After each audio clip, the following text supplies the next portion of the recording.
Hi to everyone at EB Games and the EB Games community all the way across Australia. I'm Dax from Rocksteady Studios and we've been talking Batman Arkham Knight.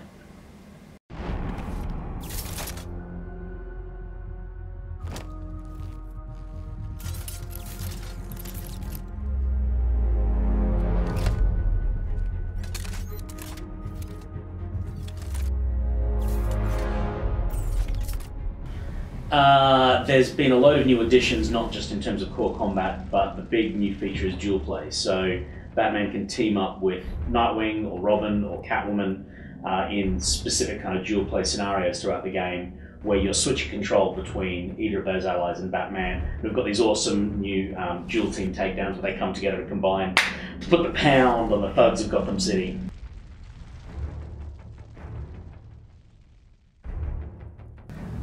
He was awesome, but it was like a really tough decision to kill him off at the end of Arkham City. Sorry, the people who haven't finished Arkham City. But it also gave us some incredible new opportunities to tell a different story, because the kind of random element and the chaotic component that Joker brought into the game meant that none of the rogues and supervillains could really sort of team up against Batman. But what we wanted in Batman Arkham Knight was for Scarecrow to be the sort of figurehead of this really tightly united rogues gallery. So that's something that Joker never would have done. But in Joker's absence, we can bring Scarecrow in to really escalate the threat against Batman and the integration of the Arkham Knight and the Arkham Knight's military forces. So it really changes the game and the narrative, and that's where we wanted to go with the series.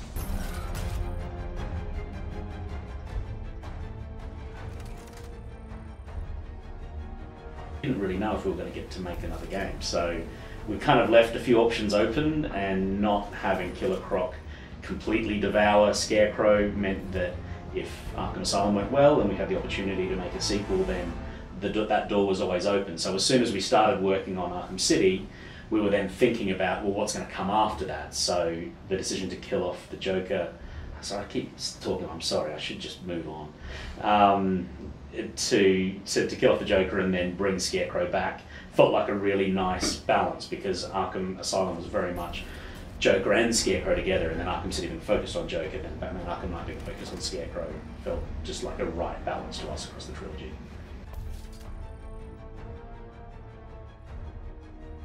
It was a pretty difficult conversation, but it was the right decision. You know, there's obviously a lot of plans that go around a particular release date, and it's not just us at Rocksteady, it's our colleagues at Warner Brothers and DC Comics and retailers around the world. So if you get to a point as a developer that you realise we need a bit more time on this, it's not a simple decision to make. You have to have some pretty difficult conversations with a lot of different partners, but fundamentally everyone agrees that the most important thing is to make a very, very high quality game.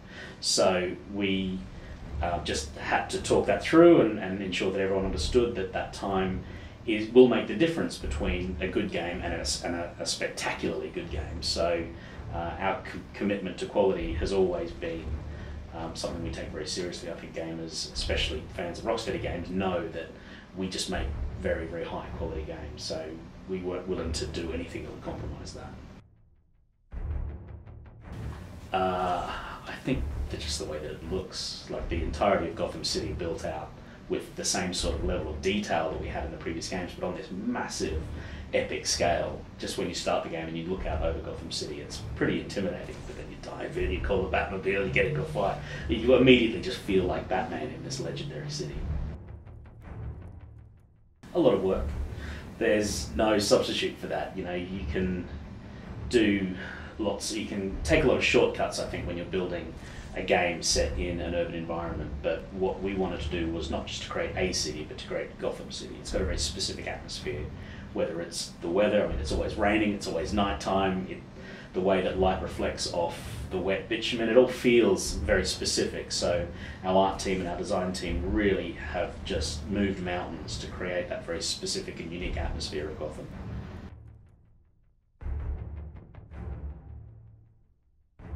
Just take it really seriously. You know, we've got a lot of very talented script writers and character team who design characters based very thoroughly on the narrative that's created. But it also gives you a fantastic starting point for the next game if you're thinking about, well, what happened? You know, what did Penguin do last time?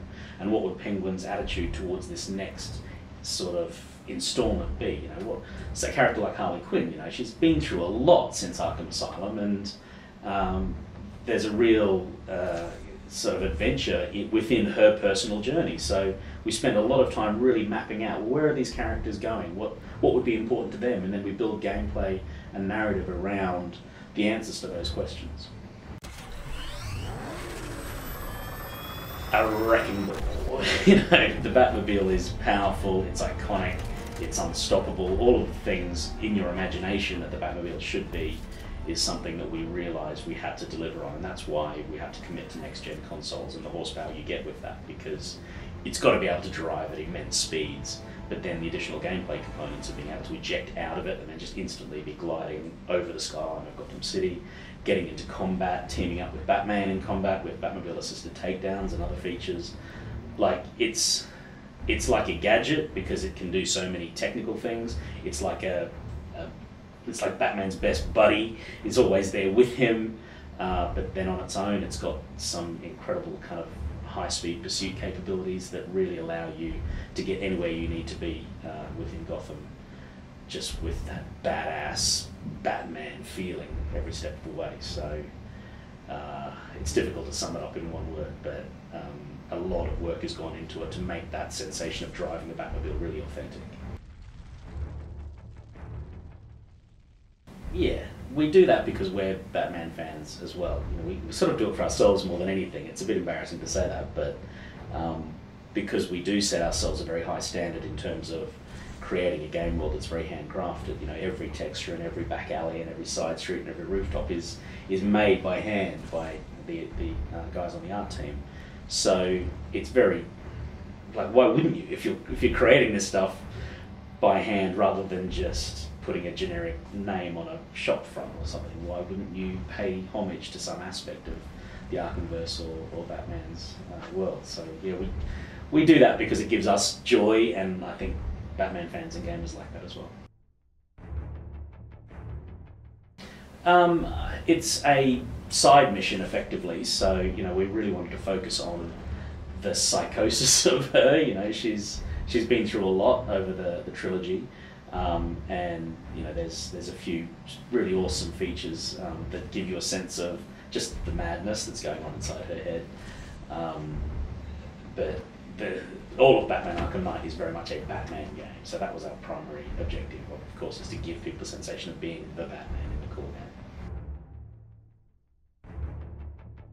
We're all pretty exhausted. You know, everyone has been working incredibly hard, but I think the feeling is more like it's sort of moving out of home. You know you've got to go, but you've got some really fond memories of the time that you had there. So I don't know what's next for the team in the studio, but our time sort of in Batman's Arkhamverse, I think, is probably coming to a close, and I think we've done some great work. But that's the brilliant thing about Batman, that no creative visionary owns Batman. He kind of gets passed around from game makers to filmmakers to comic book writers, and he's always awesome, but it's always someone else's turn and to take that opportunity to interpret him slightly differently. That was a long time ago. I was a lawyer once upon a time and just decided I didn't want to be a lawyer anymore because I didn't really love it. I didn't have a lot of passion for the law. So I made a list of all of the things that I did have passion for. My number one was playing guitar. My number two was playing computer games. So I sort of had to think, am I genuinely going to be a rock star? And I decided I probably wasn't going to be a rock star. So then number two was something to do with games development. So I started off as a tester in London, working for Psygnosis, and then worked my way into design, and then was a games designer for a long time, and then ended up here at Rocksteady. It's been 15 years since then, well, since the beginning, and I've been at Rocksteady for about 7 years now. Yeah, it's everyone who works in the games industry seems to come into it in a really strange way, but it's a great job to have, and it's a great industry to be working in.